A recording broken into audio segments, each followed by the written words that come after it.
Assalamualaikum warahmatullahi wabarakatuh.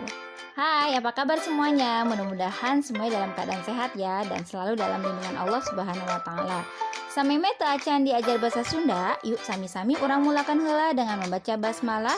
Bismillahirrahmanirrahim.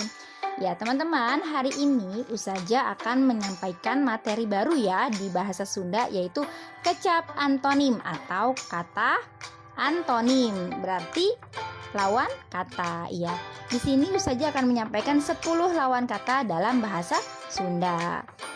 Oke, yang pertama yaitu antonim dari kata panjang. Di sini panjang itu antonimnya yaitu pondok. Dicontohkan di sini panjang itu penggaris panjang dan hapusan atau penghapus pondok ya. Penggaris panjang, hapusan pondok. Jadi penggaris itu panjang dan hapusan itu adalah pendek. Oke, lanjut. Yang kedua ada yang namanya caang. Lawan katanya atau antonimnya adalah poek. Nah, caang sendiri Usaja gambarkan di sini ada ruangan yang terang ya. Caang itu artinya terang. Lawan kata dari terang adalah gelap. Nah, di situ ada ruangan gelap ya.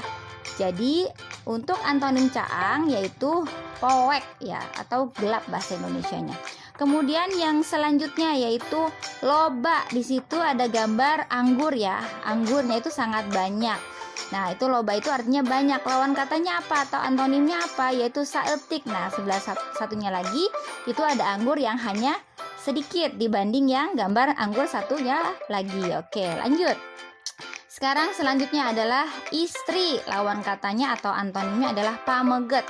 Nah, di situ ada gambar perempuan. Istri itu artinya perempuan dan pameget artinya laki-laki. Oke, selanjutnya ada antonim kecap alus. Nah, di situ ada jaket. Jaketnya apa? Jaketnya di situ jaketnya bagus ya. Alus itu artinya bagus. Nah, antonimnya apa? Yaitu jaket yang sobek. Nah, artinya dalam bahasa Sundanya itu goreng. Goreng itu artinya jelek. Oke. Alus antonimnya goreng. Oke, lanjut. Selanjutnya adalah ada luhur. Nah, di situ di atas meja itu ada siapa? Ada apa? Ada apel. Nah, luhur itu artinya atas. Oke, di bawah meja satu lagi ada apa? Ada bola ya. Dihandap. Jadi antonim kecap luhur nyata adalah handap. Handap itu berarti artinya di bawah. Oke, lanjut. Kecap antonim siang. Nah, siang itu lawan katanya atau antonimnya adalah wengi. Nah, siang di situ ada pemandangan siang ya. Di situ ada matahari. Matahari itu sangat cerah sehingga posisi matahari itu menggambarkan suasana pada siang hari. Oke, yang satunya lagi ada bulan. Bulan itu menggambarkan suasana malam hari. Jadi siang itu artinya siang dan antonim siang itu adalah wengi atau malam. Oke, lanjut. Di situ ada gambar gajah. Nah, gajah itu ukurannya apa? Gede ya, dalam bahasa Sundanya itu besar. Nah, lawan katanya apa? Pastinya kecil. Kecil dalam bahasa Sunda apa? Letik. Nah, di situ ada semut ya. Semut itu letik. Semut itu kecil dibandingkan gajah. Gajah itu gede. Oke, lanjut. Yang satunya lagi yaitu ada kolot. Nah, kolot di situ ada gambar orang tua ya, atau kakek-kakek ya. Kolot berarti apa artinya?